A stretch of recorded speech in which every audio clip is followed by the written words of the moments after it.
tell me that I'm never. Halo semua, salam sejahtera Malaysia. Selamat datang ke channel Fels Lifestyle.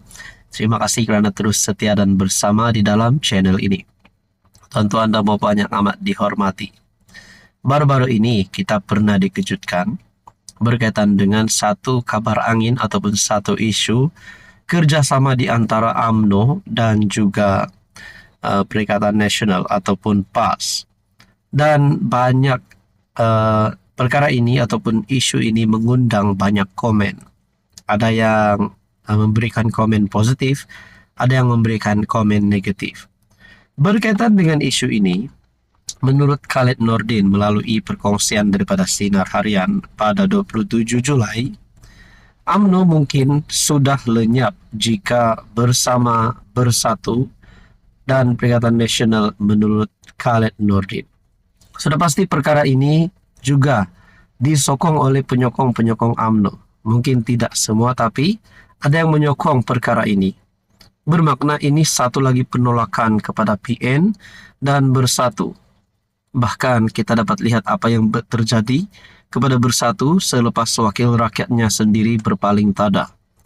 Adakah kita boleh cakap ini satu kekalahan baru untuk Muhyiddin Yassin? Pasir Gudang, UMNO mungkin tidak ada lagi hari ini jika memilih untuk menubuhkan kerajaan perpaduan bersama Parti Pribumi Bersatu Malaysia dan Perikatan Nasional selepas PRU15.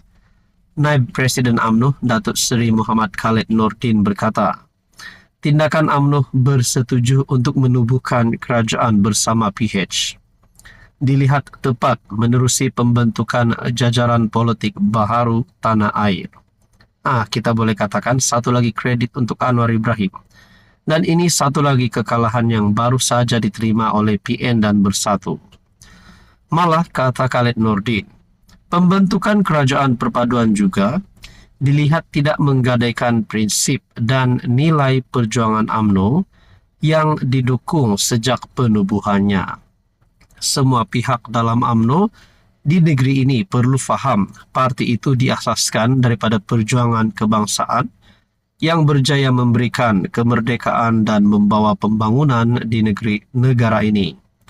UMNO adalah parti yang berasaskan perjuangan nasionalisme dan bukan perjuangan untuk negeri, dan tidak sekali-kali meminggirkan atau meninggalkan perjuangannya walaupun berada dalam kerajaan perpaduan. Dalam kabinet kita akan cakap terus terang, boleh kita kata boleh, tidak boleh kita kata tidak boleh, katanya. Muhammad Khaled Nordin berkata demikian ketika berucap merasmikan mesyuarat perwakilan UMNO bahagian Pasir Gudang di Dewan Besar Universiti KL Seri Alam.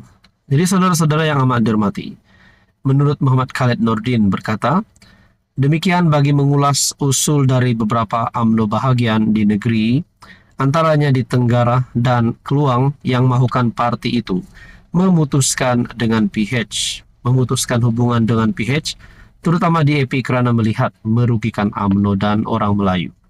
Rupanya terdapat usul daripada beberapa UMNO bahagian yang mahukan parti UMNO memutuskan hubungan dengan PH, terutama di AP kerana dilihat merugikan UMNO dan orang Melayu. Berkaitan dengan ini, adakah beberapa pemimpin dari akar umbi ataupun ketua-ketua bahagian ataupun mungkin wakil rakyat daripada UMNO yang mempunyai fikiran yang sama dengan usul sebentar tadi untuk tidak bekerja sama memutuskan hubungan dengan PH kerana terdapat sentimen ataupun pembawaan di AP di dalam kerajaan perpaduan? Jadi saudara-saudara, berkaitan dengan ini, apa komen anda? Salam sejahtera Malaysia, tuan-tuan dan puan yang amat dihormati. Selamat datang ke channel Fels Lifestyle. Oke, baik tuan-tuan dan puan, baru-baru ini kita dikejutkan dengan himpunan anti Anwar. Himpunan untuk memprotes kerajaan, himpunan untuk menjatuhkan kerajaan. Kononnya Anwar Ibrahim ini tak reti jadi Perdana Menteri dan perlu dijatuhkan. Saudara-saudara, saya pun hairan juga. Berkaitan dengan ini, saya hairan kenapa ramai yang nak tumbangkan PMX sedangkan Datuk Seri Anwar Ibrahim bermati-matian mahu menyelamatkan Malaysia dari keruntuhan dan kejatuhan ekonomi. Sudah pasti yang mahu jatuhkan Anwar adalah daripada pembangkang. Namun saudara-saudara, berkaitan dengan himpunan anti Anwar, baru-baru ini saja pun peguam yang menganggap Anwar scammer disiasat oleh polis. Dan begitu juga saudara-saudara, kita juga dengar baru-baru ini berkaitan dengan himpunan anti Anwar 2.0 yang diadakan di Tambun.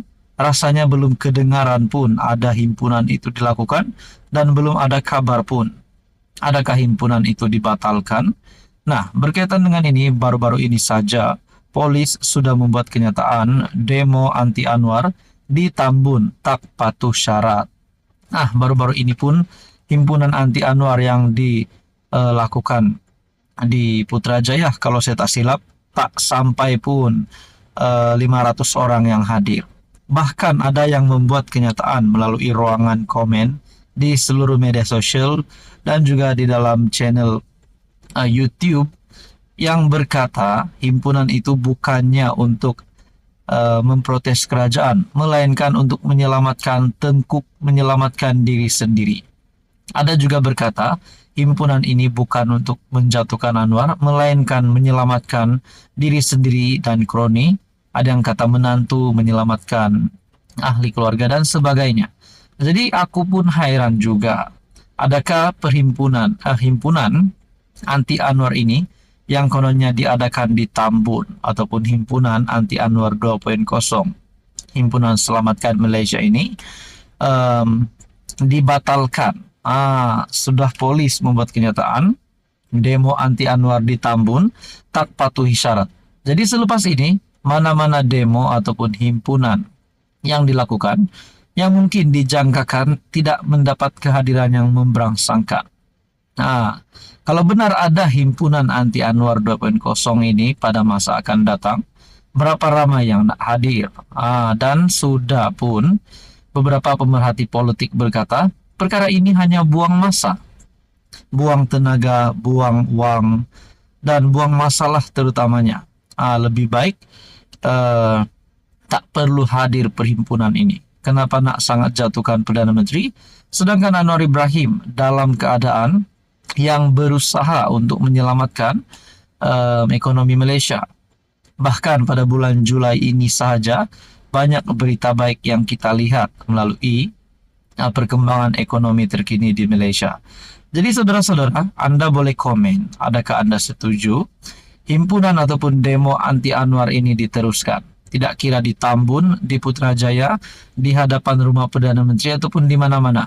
Adakah himpunan ini relevan untuk dilakukan? Kalaupun benar, ada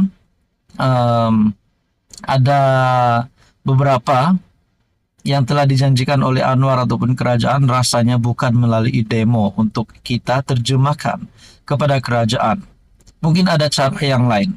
Caranya Anda boleh komen di bawah macam mana cara supaya himpunan ataupun demo ini bukan menjadi salah satu option pilihan untuk menerjemahkan suara rakyat. Jadi saudara-saudara yang amat dihormati, tuan-tuan dan puan, menurut Anda perlukah demo ini dilakukan ataupun tidak? Kerana ini sudah pasti membuang masa menurut beberapa komen daripada pemerhati politik. Secara pribadi, pandangan secara pribadi rasanya tak perlulah demo itu ini. Kalau nak sangat Anwar Ibrahim jatuh, kita tunggu PRU16. Kalau benar-benar rakyat tidak lagi memilih PMX, perkara itu akan berlaku. Tapi kalau rakyat terus memilih PMX pada PRU16, bermakna Datuk Seri Anwar Ibrahim sudah pasti bakal terus memimpin kerajaan hari ini. Jadi tuan-tuan dan puan, apa komen Anda?